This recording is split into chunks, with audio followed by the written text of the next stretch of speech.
कि नवरात्रि के पहले दिन हमें पहला कार्य करना चाहिए कि घर की छत पर आज हमें झंडा जरूर लगाना चाहिए। झंडा मतलब ध्वजा। लाल रंग का त्रिकोण झंडा होता है और उसके ऊपर बना हुआ हो, जय माता दी लिखा हुआ हो। यह मार्केट में बहुत आसानी से मिल जाते हैं, नहीं तो आप घर पर भी स्वयं से बना सकते हैं। तो एक झंडा त्रिकोण आप लेकर मां को पहले दिन उनके चरणों में अर्पित कीजिए। जब पूजा कर रहे हैं सुबह, तो उसके बाद पूजा के बाद वह झंडा अपने घर की छत पर लगा दीजिए। इस झंडे को घर के ईशान कोण में यानी कि उत्तर पूर्व के कोने पर, अगर वहां पर जगह न हो तो आप उत्तर दिशा में इस झंडे को लगा सकते हैं। जहां भी आप ये ध्वजा लगाते हैं, इसके साथ आप ध्यान रखें कि आप वहां रानी का एक पावन पर्व है और झंडा लगाते समय इससे क्या होगा, इससे यश की वृद्धि होती है। देखिए भक्तों, जब हम झंडा अपने घर पर लगाते हैं जो कि हमेशा लहराता रहता है, तो यह इस बात का सूचक है झंडा कि आपको जीवन में सफलता की प्राप्ति होगी, यश की प्राप्ति होगी, मान प्रतिष्ठा की प्राप्ति होगी, समस्त प्रकार के सुखों की प्राप्ति होगी। मान सम्मान, यश प्रतिष्ठा, धन की वृद्धि, सुख समृद्धि, सभी प्रकार की जो चीजें हैं वह प्राप्त हो जाती है। दोस्तों, ऐसे लहराता हुआ झंडा आपके घर पर शुद्धता की सूचना है। इसलिए 3 अक्टूबर 2024 गुरुवार को नवरात्रि के पहले दिन आपको अपने घर के ईशान कोण में एक लाल रंग का झंडा जरूर लगाना चाहिए। भक्तों, अगला जो कार्य है नवरात्रि में पहले दिन आपको जरूर करना है, वो है घर के मुख्य द्वार पर तोरण लगाना। तोरण क्या होता है? देखिए, आम के पत्ते लीजिए। जब हम पंच पल्लव के लिए भी आम का पत्ता लेते हैं, वहीं आम का पत्ता चाहिए हमें, और थोड़ा सा अधिक मात्रा में आप लेकर आइए। उसे साफ धो लीजिए। धोने के बाद उस पत्ते के ऊपर आपको श्री लिखना। पत्ते पर आपसी में लिखे और जितना भी बड़ा आपका मुख्य द्वार हो उसके अनुसार एक धागा लेकर, और लाल धागा ले सकते हैं, पीला धागा ले सकते हैं। इस प्रकार से किसी भी रंग का धागा लेकर आप इन सभी पत्तों को एक माला के स्वरूप में बना लीजिए और उसके बाद यह अपने घर के मुख्य द्वार पर लगा दीजिए। भक्तों, श्री पत्तों पर कुमकुम से लिख दीजिए या हल्दी से लिख दीजिए, इसी लगा दीजिए। इससे क्या होगा कि जब भी आप किसी दरवाजे पर कहीं तोरण लगा हुआ देखते हैं, आपको क्या लगता है? पहले ही सूचना में यह लगता है कि इस घर में कोई शुभ या मांगलिक कार्य हुआ है। और तो घर पर लगा हुआ तोरण, घर के मुख्य द्वार पर लगा हुआ तोरण आपके घर में शुभता की सूचना देता है, मांगलिक कार्य की सूचना देता है, इस बात की सूचना देता है कि आपके घर में देवी विराजित हैं। यह बहुत महत्वपूर्ण होता है। नवरात्रि के पहले दिन घर के मुख्य द्वार पर तोरण लगाना, और इसका बहुत ही शुभ फल भी हमें प्राप्त होता है। अगला जो कार्य है, तीसरा कार्य जो हमें नवरात्रि में जरूर करना चाहिए दोस्तों, वह अखंड दीपक प्रज्वलित करना। देखिए, अगर घर में हम अखंड दीपक प्रज्वलित करते हैं, तो अखंड दीपक प्रज्वलित करने से मन की कोई भी इच्छा हो, अगर आप सोचकर और मन में धारण करके अखंड दीपक प्रज्वलित करते हैं, तो आपकी कामना बहुत शीघ्र पूर्ण होती है।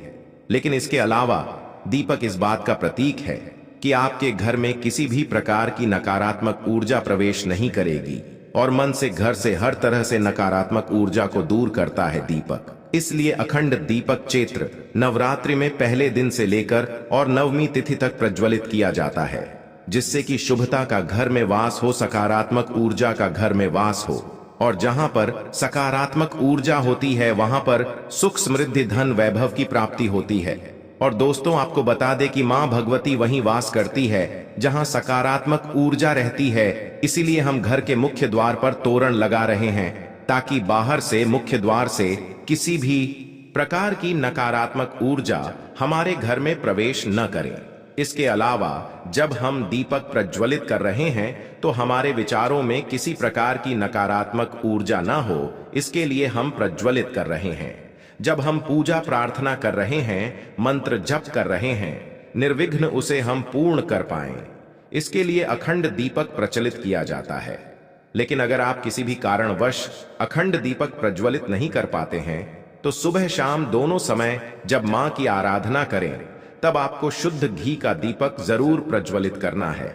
और सुबह शाम दोनों समय अपने घर में लौंग और कपूर की आरती जरूर कीजिए, जिससे कि घर में नकारात्मक ऊर्जा ना रहे और घर में सकारात्मक ऊर्जा का वास बना रहे।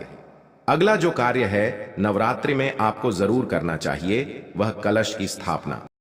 कलश की स्थापना जब हम करते हैं नवरात्रि में, कलश में हम सभी देवी देवताओं का आवाहन करते हैं। सभी देवी देवताओं का पूजन मां भगवती के साथ ही हम प्रतिदिन करते हैं।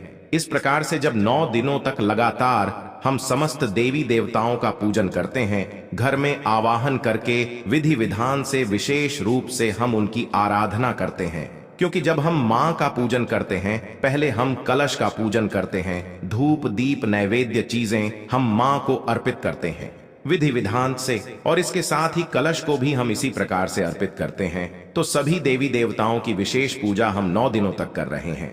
तो हमारे जीवन में किसी भी प्रकार की कोई बाधा दूर होती है और कोई भी हमारी विशेष काम न हो तो अवश्य पूर्ण होती है। तो कलश की स्थापना हमें जरूर करनी चाहिए अगर संभव हो तो। नवरात्रि के प्रथम दिन जो अगला जरूरी काम हमें करना है वो है जवारे होना, यानी कि सप्त धान्य बोना, जो कि हम मिट्टी में थोड़े से जौ होते हैं जो कि हरे हो जाते हैं। बहुत सी ऐसी जौ अंकुरित हो जाते हैं और ये शीघ्र ही अंकुरित तब होते हैं जब हमारे घर में अन्न होते हैं। तो ये इस बात की सूचना देते हैं कि हमारे घर में सुख समृद्धि आने वाली है। हमारे घर में मां भगवती विराजित हो चुकी है और घर में सुख समृद्धि धन वैभव सभी प्रकार की जो शुभता है उसका आशीर्वाद हमेशा दे रही है। तो घर में अगर आप जौ होते हैं, सप्त धान्य बोते हैं तो बहुत ही श्रेष्ठ माना जाता है। भक्तों, नवरात्रि के प्रथम दिन हमें जरूर यह करना चाहिए। और अगला जो शुभ कार्य है जो नवरात्रि के प्रथम दिन आपको जरूर करना चाहिए। वैसे तो बहुत से भक्त नवरात्रि के पूरे 9 दिनों तक व्रत धारण करते हैं। बहुत से भक्त जल पीकर या फिर फलाहार के द्वारा इस व्रत को धारण करते हैं।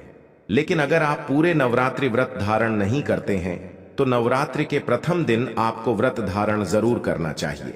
नवरात्रि के प्रथम दिन और अंतिम दिन यानी नवमी तिथि पर, यह अष्टमी तिथि पर आपको व्रत जरूर करना चाहिए। तो प्रथम दिन बहुत महत्वपूर्ण है। मां भगवती दुर्गा की आराधना करते हैं, विधि विधान से उनका आभार करके पूजन कर रहे हैं। तो प्रथम दिन आपको व्रत जरूर करना चाहिए और संभव हो तो पूरे नवरात्र व्रत करना चाहिए। पूरे नवरात्र जब हम व्रत करते हैं, मां की पूजा आराधना करते हैं, सात्विकता के साथ मां की आराधना करते हैं तो मां शीघ्र ही प्रसन्न होती हैं। लेकिन व्रत भी धारण करें जब आप स्वस्थ हों पूर्ण रूप से। अगर आप स्वस्थ नहीं हो, व्रत रखने में असमर्थ हो, तो सिर्फ आप शुद्ध सात्विक भोजन यानी कि बिना लहसुन प्याज का भोजन लेकर मां की आराधना सुबह शाम करें।